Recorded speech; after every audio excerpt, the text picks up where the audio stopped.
Hi everybody, welcome to my channel. Today, an art journal tutorial. We're going to have fun with faces. I'm Karen Burchill, Creative Katie. Let's get started. So I'm working in my Faces DIY Home Depot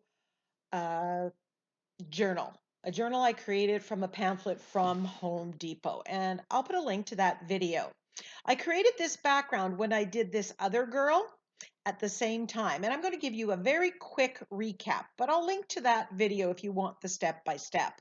So I have a variety of vintage printables. These were all free printables that I've gotten from blogs and other sources. I have a big stash of them. I've ripped them up. I'm just looking for different colors, different textures, different, some letters, some script.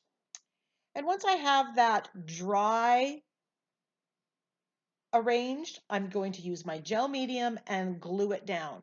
I'm pretty much going for complete coverage here, but I'm not going to worry if there is a few gaps. Making sure that that's completely dry. Now I'm going to add some pattern. This is the layered wallpaper stencil, and I'm going to be creating on the right hand side today. And this is linked tiles, and that's the page that I've previously done. I'm making the two sides because it's an open spread look similar. They're going to have similar characteristics, so they go together. Now this is my sketch pad. I've been trying to learn how to draw faces. I've been watching videos, doing tutorials, and I got some that I really liked and I shrunk them down. Here's an art journal page that I created using this face, and I've got others. And now I can use the same face, which I like, and every time I use it, it's going to turn out differently. I cut off the hair because today I want to create a different hairdo. I'm placing this pretty much, I'm looking at the top and you can see how it kind of swirls like a wild windblown hairdo. And I'm going to use some of that natural lines in my composition. First things first, I'm going to glue this face down. Now this is just printed on copy paper. I could have done it on tissue paper. Then I would be able to see everything behind it. And I didn't want to deal with that. So I printed it on coffee paper and I'm putting a coat of gel medium underneath and on top. Now the reason I'm making sure I give a good coat of gel medium on top is because if I make mistakes when I start colorizing it, I'll be able to wipe it back.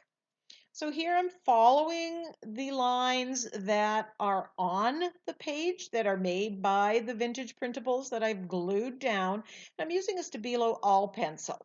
And I just showed you that you can erase this with a baby wipe if you need to.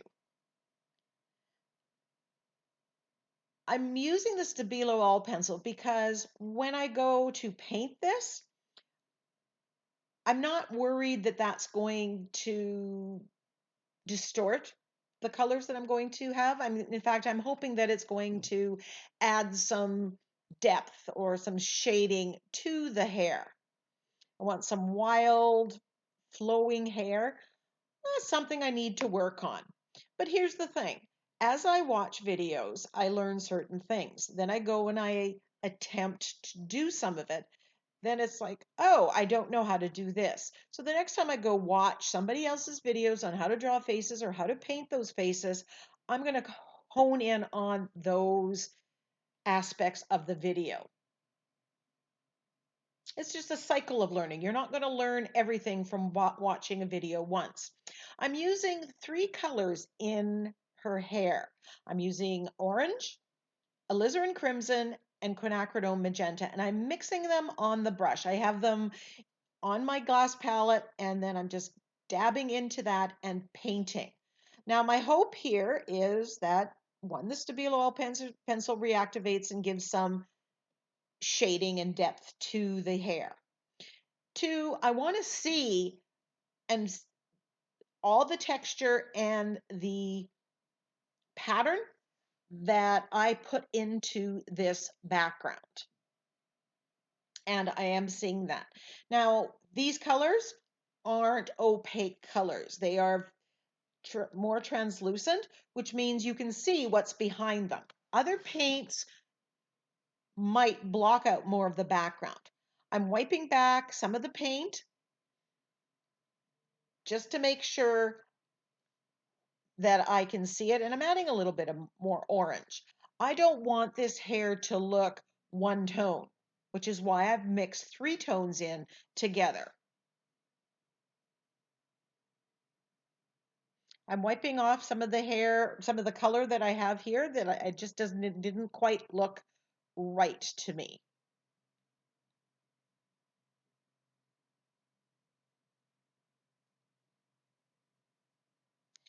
Now there was a hard edge here where the paper was glued down, so I'm just tapping with my finger with gesso, and that just kind of smooths out that hard edge a little bit. This got colorized and there wasn't gel medium there, so it got a little too colored, so I'm just adding a little bit of gesso there just to tone it down. Loving the look of this flowing hair, adding a little bit of more orange in certain spots, and just getting the color how I want the color to be.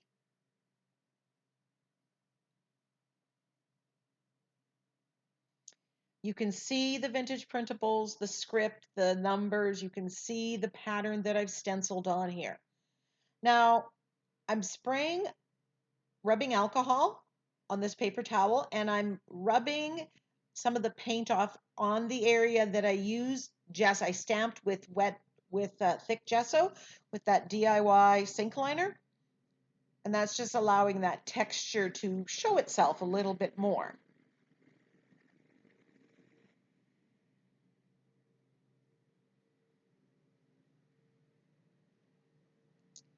I'm not sure what I want to do with the hair right now, so I'm moving to another part of this page. I'm colorizing the girl. I've mixed up some of the alizarin crimson, the quinacridone magenta, Naples yellow, and to get the skin tone that I'm using here. It's a little dark at this stage, but I'm going to show you how I'm going to lighten that. I am by no means an expert in painting faces, but I will share what I know and why I'm doing what I'm doing here. And you'll see me doing this continually. I'm taking the white gesso and putting it in areas. And what that's doing, it's lightening and brightening, giving some highlights to the face.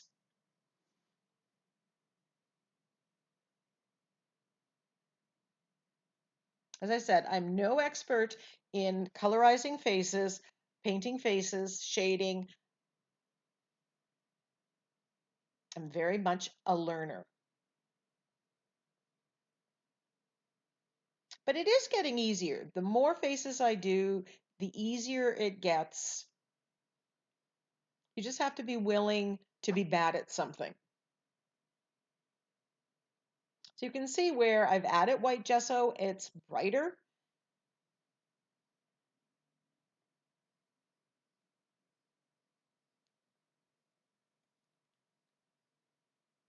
And I continue just playing with it until I get it to where I like it. And I've watched lots of videos, and I got to tell you, there is no absolute right way.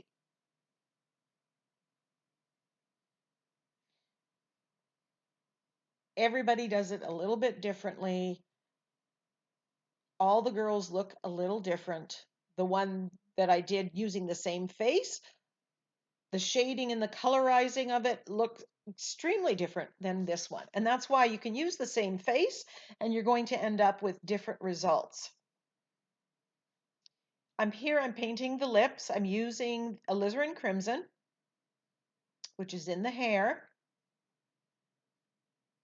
And I'm using a liner brush. here to paint on the lips. And I apologize, I'm off screen, but we'll be back. There we are. We're back. Lips are something definitely I'm on the learning curve. I need to figure out how to shade them, how to draw them. I'm colorizing the eyes, and I'm using green because green are in the eyes on that left-hand page. And since it's an open spread, I wanted it to somehow look the same, or at least to have the pages dance together. Painting in the black, and this instantly gives personality to your girls. Now, I know my eyes are two different sizes. This is far from perfect, but we have to let go of perfection. It's progress, not perfection.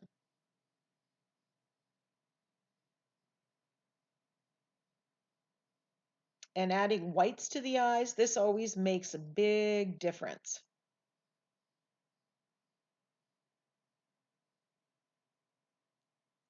And painting. You can see the detail that comes through the hair. Now I wanted to add a little more pattern. So I grabbed this layered wallpaper stencil, which is the stencil I use, and I'm using red here because I'm a little scared of using black. And then I decide to go full on and add more black to the hair. Remember, the background, that's the starting point. That's like a masterboard. You can adjust, add to, delete by whiting out at any stage.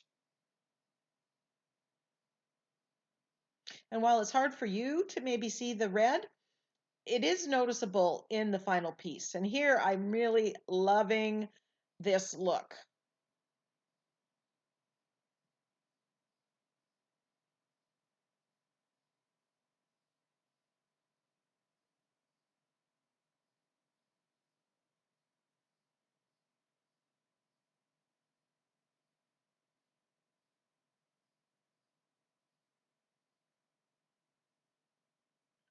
So definitely, I'm going to continue to use this face, this girl, and do different kinds of hairstyles and practice different skills doing faces. I've always was jealous of people that were doing faces. I'm edging the page here with black acrylic paint on a makeup sponge.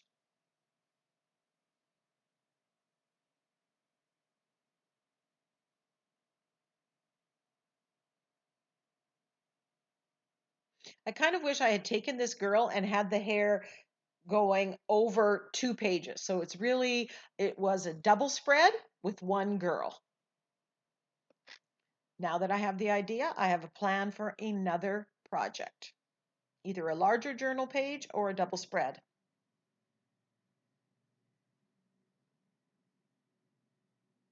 When you get ideas when you're creating, take time to write them down because if you're like me, you're going to forget.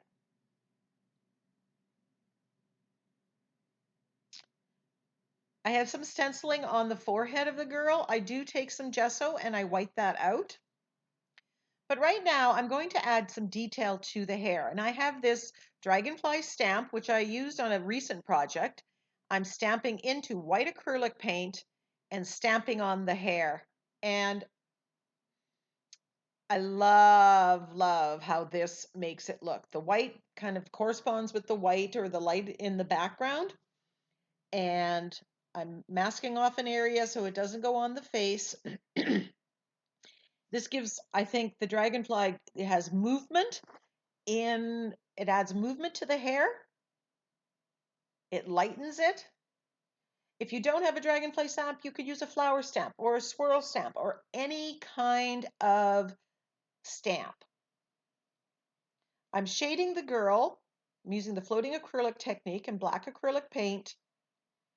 And I'm shading around her head, the hairline with black. And you can see the difference that makes. Now, my girl had one ear only.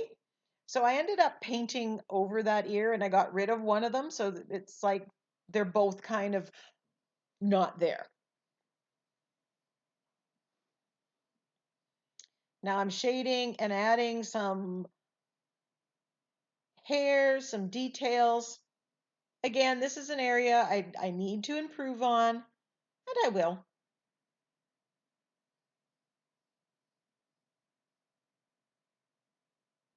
If I was doing this again, I think I might have added those lines and then stamped the dragonflies. Now I'm using brown and shading the face. And I know it's going to be darker under her chin, in her eye, under her eyelids, and up around the hairline. So I'm adding a little bit more. Now remember, I used the white gesso earlier to add highlights, to lighten some spots. So the combination of the shading right now and that makes the face.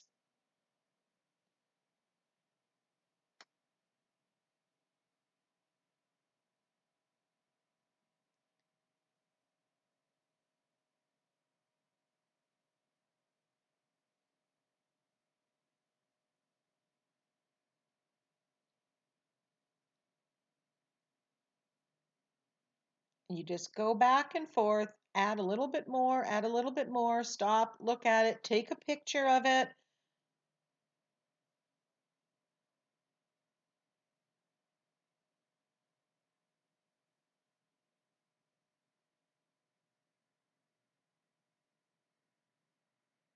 Now I grab my black Posca pen and I'm doing a little bit of line work.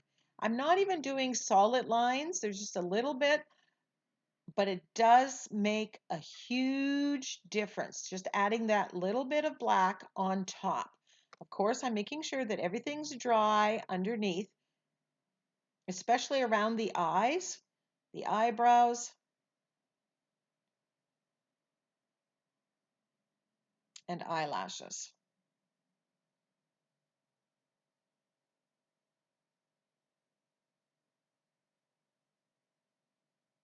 And I'm just sketchy lines around the face as well.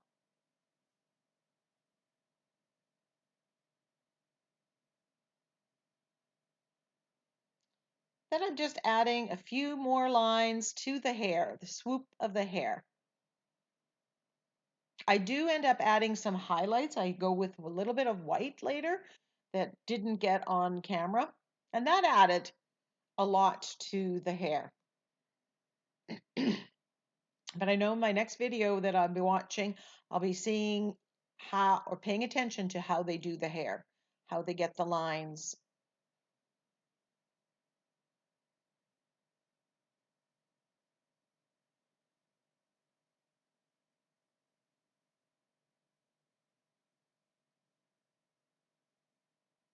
The only way to learn is to do.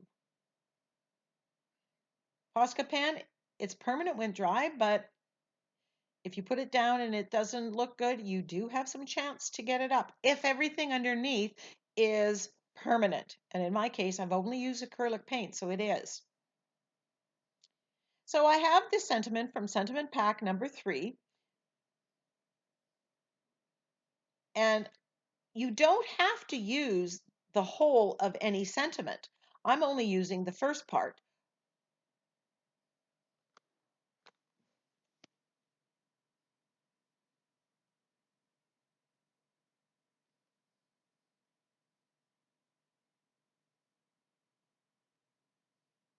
And it says wings to show you what you can become. And I chose that because I had put the dragonfly in.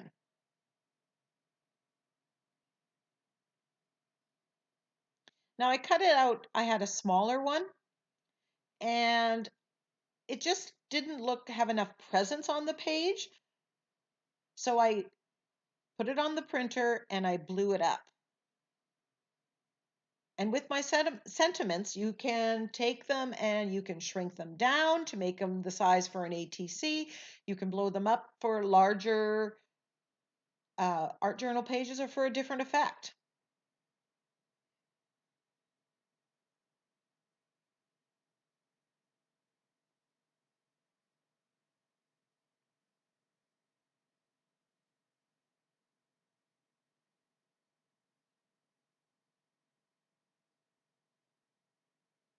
Now that I have the sentiment, the size, and the placement that I want, I'm just going to glue it down with my fluid matte medium.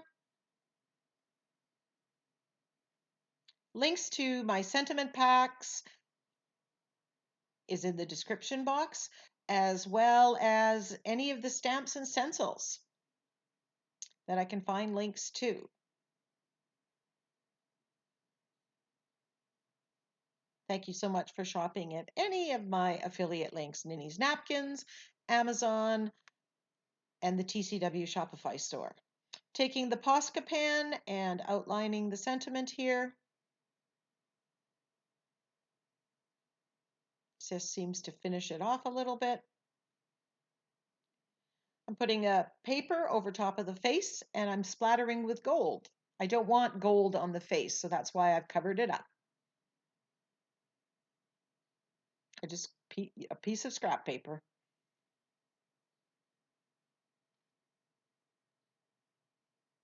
And there we have it. I love it. It turned out so well. It goes together with the other spread using the same colors and a similar type background. And there's the other one. And you can see how, even though it's the same face, it looks different. I hope you give this a try. Draw a face, photocopy it, and then do multiple pages using it. Experiment and learn. Here's some close-ups of the finished page. Until next time, go get creative.